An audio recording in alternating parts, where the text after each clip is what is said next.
They did it. They found enough right-wing extremists, QAnon conspiracy theorists to turn out to this film to cross $100 million domestically. There has been no worldwide release. Apparently, September 1st, the film is supposed to go over to the UK, but Sound of Freedom has become one of the highest grossing films in the new post-pandemic Hollywood era, which is absolutely wild to think about. The little indie film that could. Continues to hold on, has great word of mouth, and thanks to really lackadaisical competition, is incredibly overperformed. Everybody who goes to see it, the people that are allowed to see it, if there's not any technical glitches or limitations, which kind of seems to be par for the course because all of these people are absolutely unhinged, have nothing but good things to say about it. And the people, rather the celebrities, which this is one of the few times, well, I'll point this out, where a celebrity endorsement has actually been good for it, because it's the people that get this one. They use a celebrity endorsement for the celebrities that appeal to the consumer base that they actually believe would want to come and see this film. Weird coincidence, huh? You get the likes of Dana White, sorry, voice is still not up to snuff, giving it a ringing endorsement. Mel Gibson, one of the biggest proponents of the film.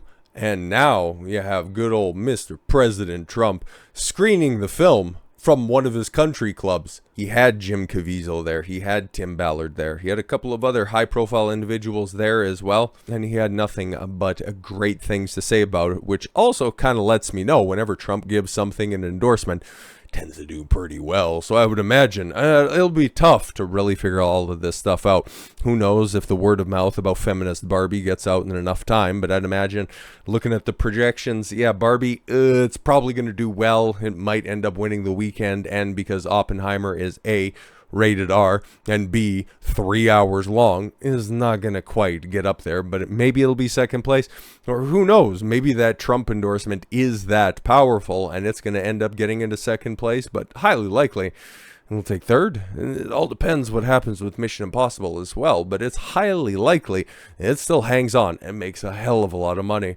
Former President Donald Trump praised the hit movie Sound of Freedom as incredible. It's wonderful. It's fantastic, folks. Following a special screening he held at his golf club in Bedminster, New Jersey.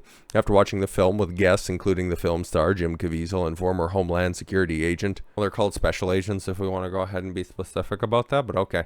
Tim Ballard, whose life the movie is based on, Trump told the audience he enjoyed the great movie and applauded it for becoming a surprise box office smash. Screening at Bedminster arrives as Sound of Freedom approaches revenues of $100 million, and as we just seen, just crossed that with the newest updates. The movie has been praised by conservative figures, but has also received a host of negative reviews from critics. Yeah, where is all of that vitriol coming from? Like I pointed this out multiple times over when we've talked about this.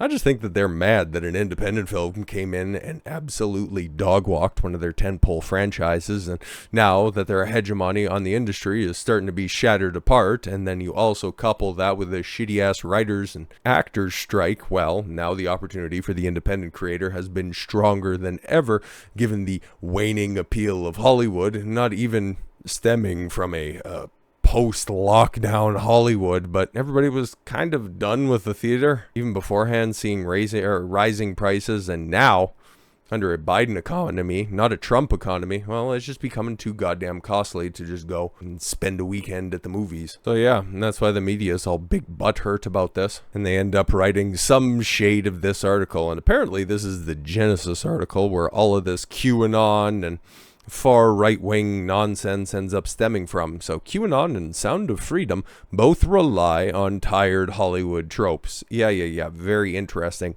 Noah Berlatsky, whatever, sex trafficking movies routinely skip over some very important questions, which gives the conspiratorial right room to run wild.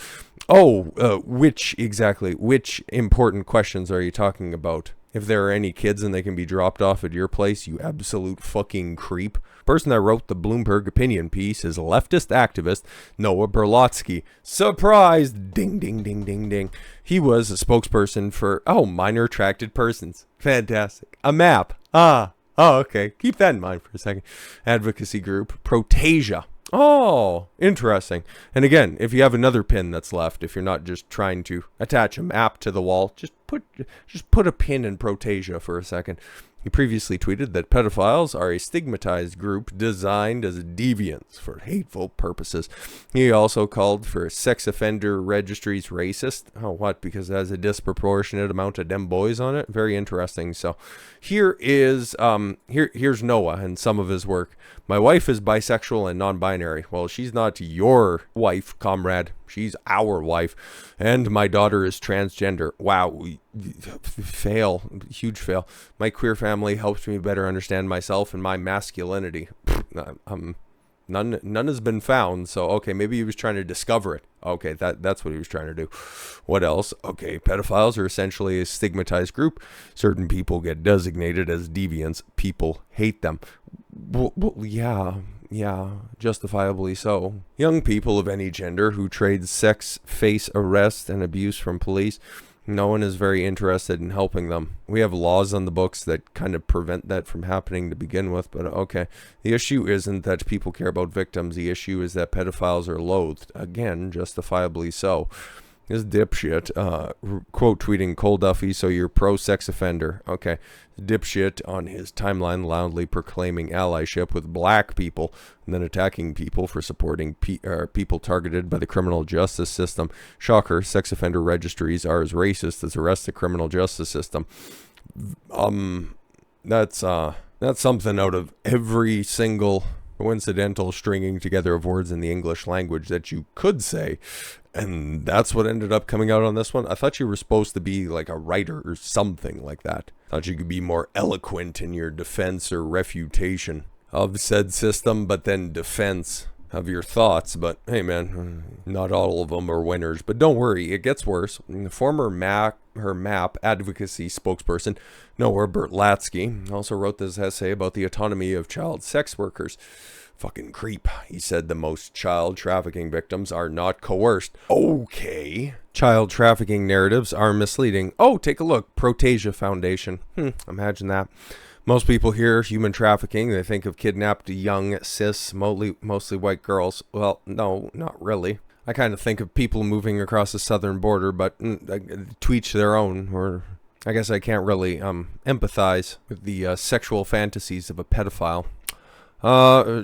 Sold to enforce sexual slavery by criminal gangs composed mostly of people of color. No. Or description of this kind of crime. Oh, and then he's just going to list off some of his favorite media. Fantastic.